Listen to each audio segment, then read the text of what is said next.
Hello la famille, j'espère que vous allez bien. Moi je vais très bien et je suis contente de partager cette nouvelle vidéo avec vous. Alors si c'est ta première fois de voir mon visage et de découvrir ma chaîne, surtout n'hésite pas à t'abonner pour ne pas louper une seule de mes vidéos. Donc aujourd'hui je reviens avec une vidéo business parce que la dernière fois j'ai fait une vidéo, je vais mettre le lien ici. Et je trouvais que vraiment ça a intéressé beaucoup de personnes et que ça a aidé beaucoup de personnes. Le souci c'est qu'il y a des personnes aujourd'hui qui n'ont pas forcément les mêmes moyens que certaines personnes. On se comprend. Alors je reviens aujourd'hui avec des idées de business que tu peux faire avec 0 francs. Tu n'as pas besoin d'argent pour ça.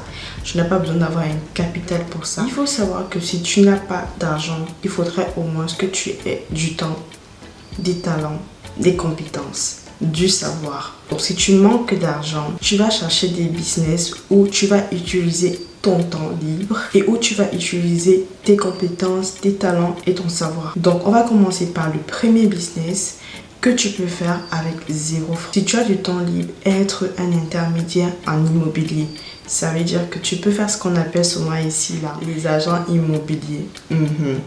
Si tu as du temps, comme je le disais, forcément dans ton quartier, il y a forcément des gens ou bien autour de ton quartier ou alors dans 2 quartiers près du tien. Tu peux trouver des immeubles, des appartements, des studios que tu vas juste normalement prendre en photo ou en vidéo et tu vas utiliser ça pour t'attirer de la clientèle. Parce que dans l'immobilier, il y a toujours la demande, il y en aura toujours. Donc pour ça c'est très simple. Tu as ton smartphone, tu vas faire des vidéos, tu vas te créer un compte, tu vas filmer tout ce que tu penses que on est à la recherche, que ce soit des duplex, que ce soit des appartements, que ce soit des chambres, parce que des chambres, il y en a beaucoup que les gens cherchent, des studios. Et tu vas filmer ces lieux et tu vas poster avec l'accord bien sûr des propriétaires que tu vas poster sur tes réseaux. Moi je vois souvent des personnes que je suis sur TikTok qui postent des appartements à louer, des chambres à louer. Quand c'est leur travail maintenant, ils ont le temps, donc ils partent dans chaque quartier, ils essaient de faire son petit repérage et c'est comme ça qu'ils essaient de gagner justement par la commission. Et ça c'est un business que tu peux lancer et avec le temps ça peut bien devenir quelque chose. Deuxième business que tu peux également lancer, tu peux également être un intermédiaire en vêtements parce que si tu maîtrises et que tu as le savoir vestimentaire, si tu connais t'habiller, si tu connais le style, tu as le look, tu connais les bons prix un peu de partout, tu te montes une affiche là avec Canva facile. Si quelqu'un a besoin un type d'article, si quelqu'un a besoin d'avoir un relooking, toi avec tes connaissances, parce qu'on te regarde, forcément c'est quelque chose que tu maîtrises. Tu peux aller voir tes assos et comme ça tu essaies de voir si peut-être le vestimentaire de la personne a peut-être une soirée, un anniversaire ou un truc, il te demande je veux m'habiller, je veux que tu sois la personne qui va m'habiller, est-ce que tu penses que je peux porter tel ou tel avec tes copines ou tes copains. Tu peux commencer avec une petite bande et proposer tes services avec d'abord des taux réduits et c'est là que tu sauras comment faire de ça un très grand business par la suite. Les personnes comme Kim Kardashian, ce n'étaient pas des personnes qui sont des familles riches. Kim Kardashian a été le personal shopper de Paris Hilton. C'est elle qui l'aidait à mettre ses vêtements, c'est elle qui l'aidait à marier tel vêtement à tel vêtement.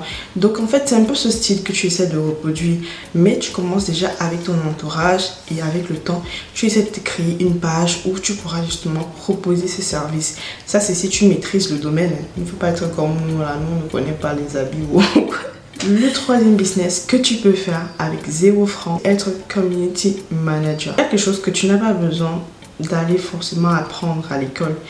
Bon alors si tu as le temps, tu peux le faire, avoir un certificat et tout. Si tu sais utiliser les réseaux sociaux pour attirer de la visibilité, tu peux également faire dans ce type de business. Ça veut dire que tu vas contacter par exemple une entreprise, constate que quelqu'un a du mal à décoller sur sa page Instagram ou alors une entreprise a du mal à décoller sur sa page Instagram, tu proposes tes services, d'accord? Donc tu proposes tes services, que voilà tu vas gérer la page et tu t'entends avec la personne sur comment est-ce que tu seras rémunéré. Mais bien sûr, il faudrait que tu saches maîtriser tout ce qui concerne ce domaine-là parce que ça ne sert à rien de croire que tu peux manager ton petit compte Instagram ou alors tes petits abonnés sur Facebook et tu crois que c'est la même chose. Non. Le domaine de community manager demande beaucoup plus que ça. Donc si tu vois que c'est quelque chose que tu peux faire, tu peux déjà, n'est-ce pas, aller vers ces personnes qui ont besoin, que tu penses qu'ils ont besoin. Moi, je reçois parfois des personnes qui me demandent de modifier mes miniatures YouTube en commentaire. S'il te plaît, madame, Jamy, c'est déjà ce que vous faites, mais est-ce que je peux vous aider? En contrepartie, vous payez mes services. C'est les gars culottés. Il y a des gens qui vont le faire. Il y a des gens qui managent même les pages des personnes personnelles. Moi, j'ai déjà eu un ami qui l'a fait. Il a donné son compte à une personne comme ça pendant 6 mois pour gérer sa page. Il n'est pas star. Mais il s'est dit que bon, je vais quand même faire le test et faire confiance à la personne. Donc, il y a très business que tu peux faire quand on a du temps et de la ressource. Alors, tu peux être social media marketiste. Ça veut dire quoi? Tu vas simplement aller vers une entreprise, proposer tes services et t'attirer le maximum des clients. Alors moi, je prends l'exemple. Une fois, j'ai reçu quelqu'un dans un cabinet d'optique où je travaillais. Et c'était un influenceur TikToker, danseur. Il était dans l'académie de danse du Cameroun. Je sais plus qui c'était. Mais il m'a montré ses abonnés. Il avait beaucoup de followers sur TikTok. Et il avait aussi beaucoup de followers sur Instagram. Et ce qu'il me proposait n'avait rien à voir avec ce que lui, il fait dans la vraie vie. Il produit des danses et tout, sur des sons et tout. Mais il m'a dit, il a l'habitude de travailler comme ça avec des opticiens. Et que si il rapporte tel nombre de personnes, alors il aimerait avoir une commission sur chaque personne. Et je lui ai dit, mais comment tu vas faire ça vu que ton public, ta niche, te regarde, c'est pour la danse, c'est pas pour... c'est pas pour les lunettes. Il m'a dit non madame, ne vous en faites pas, prenez mon contact. Seulement le fait que je vais poster votre entreprise, alors ça va devenir autre chose. J'aurai de la clientèle, je sais que j'aurai de la clientèle. Alors c'est un peu quelque chose comme ça que tu peux proposer autour de toi. Ça veut dire que si tu vois peut-être que tu peux rapporter, peut-être si tu fais dans les cheveux ou si tu fais dans quelque chose, tu peux avoir des marques de cosmétiques, des marques de vêtements et tu leur proposes que voilà, moi mon business c'est que si c'est que notre entente c'est que si c'est que je ramène tel nombre de personnes, j'aimerais avoir tel nombre de bénéfices. Et ça va te donner quand même de la visibilité. Mais en plus, ça va te donner un peu plus d'argent que ce que tu n'as. Alors, 5e business que tu peux faire avec ton temps libre et ta connaissance, tu peux devenir soit répétiteur, soit répétitrice. Tes petits-enfants qui sont à l'école primaire ou alors en classe d'examen. Mine de rien, tu vas te dire que c'est rien, mais c'est quand même un business où tu ne demandes pas à avoir d'argent. Avec ta connaissance, tu te rappelles ce que vous avez fait au banc, tu essaies simplement d'apprendre ça aux enfants et tu as quand même un petit salaire tous les mois. Donc, on va dire que là-bas, tu n'as vraiment pas besoin d'avoir quelque chose puisque les enfants, ils ont déjà leur livre, ils ont leur cours. Donc, si tu veux que tu peux prendre des répétitions, tu le fais avec des enfants et à la fin du mois, tu as ton petit salaire et c'est quand même quelque chose. Là, tu n'as pas eu besoin d'utiliser 1 franc pour avoir cela. Il va juste te falloir faire une fiche qui représente ce que tu veux enseigner, les classes que tu souhaites enseigner. Tu peux aider des parents qui ne sont pas toujours présents, des enfants qui ont besoin de surveillance dans leurs devoirs, dans leur cahier.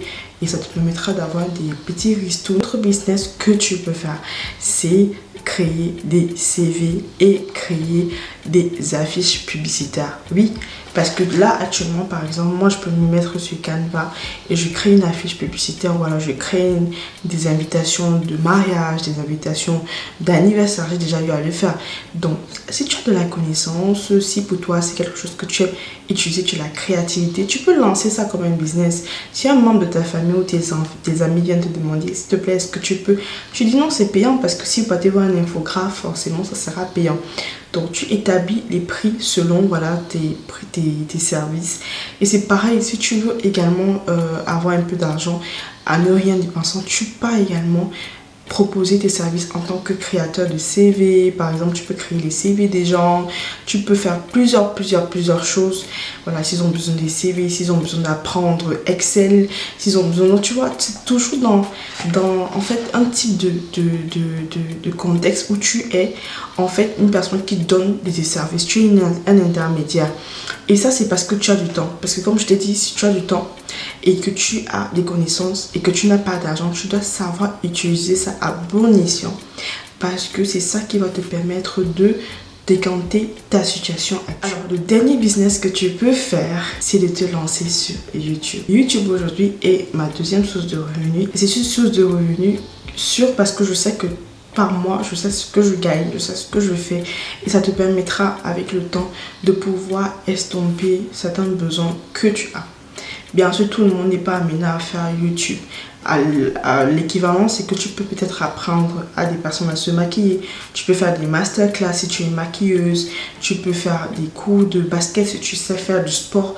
Tu peux être entraîneur sportif si tu sais faire du sport. Si tu fais du sport et que tu as déjà eu à faire maigrir des personnes, tu peux toujours vendre tes services à ces personnes. Et je te promets que ce que tu sais faire de mieux, ou alors ce que tu as comme talent, va forcément te donner quelque chose à la fin. Voilà, nous arrivons à la fin de la vidéo et j'espère que cette vidéo t'a plu. Si c'est le cas, n'oublie pas de la liker. Bien sûr, si tu as des questions, n'hésite pas à me les poser en commentaire. Si tu as également ton avis à me donner, n'hésite pas à le laisser en commentaire. Bien sûr, tu peux également partager cette vidéo pour pouvoir aider les personnes dans le besoin qui ne sont pas inspirées ou alors qui doutent, voilà, qui n'ont pas assez de moyens pour se lancer dans ce qu'ils aiment faire ou bien ce qu'ils savent faire. Donc je te remercie d'avoir regardé la vidéo jusqu'à la fin et je te fais plein de bisous. On se dit à la semaine prochaine. Ciao, ciao.